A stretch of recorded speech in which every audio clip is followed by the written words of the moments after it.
projekts atbalsts izglītojamo individuālo kompetenci attīstībai ir gandrīz noslēdzies, un nav iespējams uzskaitīt tos neticami daudzos ieguvumus, ko tā dalībnieki saņēmuši projekta realizācijas laikā. Neatkarīgi no tā, vai nodarbības tik vērstas jaunu iemaņu iegūšanai, zināšanu papildināšanai, mācību prasmu uzlabošanai vai vienkārši lietderīgu laiku pavadīšanai, katra no tām ir nesusi savu pozitīvo ieguldījumu bērnu attīstībā un vēlmēm mācīties. Savukārt pedagogiem šī ir bijusi lieliska iespēja izmantot jaunas mācību metodas, komunicēt ar kolēģiem un ieraudzīt nākotnes vīziju skolēnu izaugsmei. Projekta realizācija ir bijusi izaicinājuma pilna. Taču jau pašā pirmajā fórumā, kurš norisinājās 2019. gada maijā, pedagogu un sadarbības partneri sasniegto un paveikto novērtēja ar ļoti lielu pluszīmi. Tāpēc nedaudz ielūkosimies vēsturē.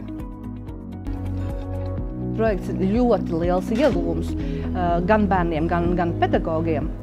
Un man ļoti patīk, kā izmainās bērni, kāda viņi bija atnākot uz projektu un kāda viņi ir šobrīd.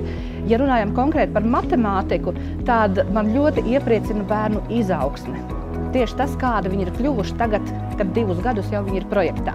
To var ļoti labi redzēt viņu pārbaudas darbos, bet īstenībā ir tā, ka es redzu nodarbībās, ka viņiem vairs nav bail no matemātikas. Mēs esam gandarīti par to, ka ir iespēja sadarboties ar skolām, ka ir iespēja bērniem šo te interesi dabaszinātnēs pilnveidot, attīstīt. Un ļoti patīkam redzēt šīs te atsauksmes no bērniem, kad nodarbība beigusies pie mums un kad viņi ir tādi pozitīvi, smaidoši un tā gandarījuma sajūta patīkamā pēc tāda labi padarīta darba ir. Un tas ir viens no lielākiem dzinējiem, kāpēc es to daru šeit. Liela daļa projekta aktivitāšu tika saistīts ar digitālā mācību satura veidošanu un izmantošanu. Tāpēc likumsakarīgi, ka viens no projekta fórumiem tika veltīts tieši jaunajām tehnoloģijām. Fórums Tehnoloģijas vakar šodien Rīku vadis parādīja, ka tās ir un būs neatņemama ikdienas mācību satura sastāvdaļa.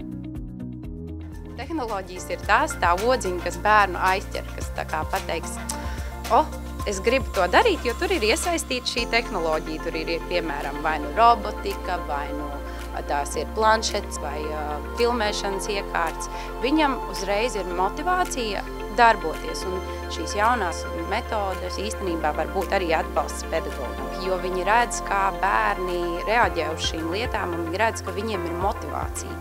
Šīs jaunās tehnoloģijas, jaunās metodes, jaunās pieejas, viņas motivē bērnus strādāt. Projekta norises gaitā izaicinājumi netrūka, bet tā dalībniekus un vadītājs tas vien rosināja domāt vēl radošāk. Attālinātā darba un mācību laikā notika vairāk webināru cikli ar devīzi ieguvumi un izaicinājumi skolēnam, skolotājiem, skolai projekta aktivitāšu īstenošanā.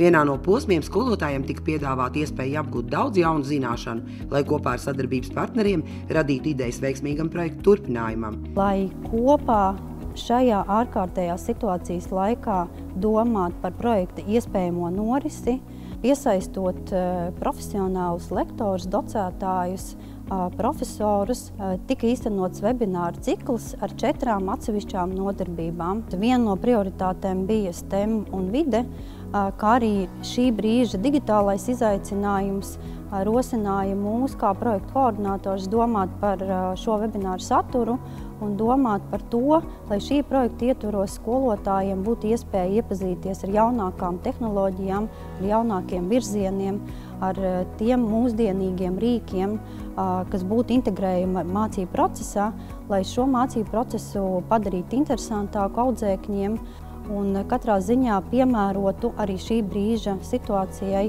attālinātajās mācībās. Savukārt citos webināros notika īsts ideju un iedvesmas stāstu fórums.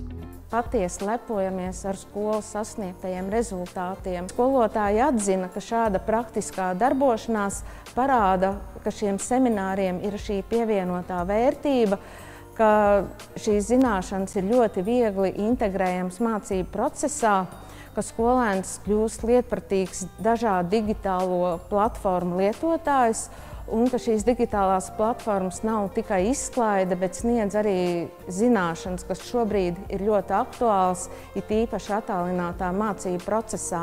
Vērtīga ir dalība pieredzes apmaiņas semināros, kuros katra skola var dalīties ar prakses piemēriem un radošām idejām par to, kā skolā realizē iespēju atbalstīt skolēnu, veicinot viņā radošumu, aktivitāti un interesētību dažādās jomās. Esmu ļoti pateicīga projektam par šo iespēju, ka mums bija iespēja pamēģināt šādu pieredzi jaunu gūt.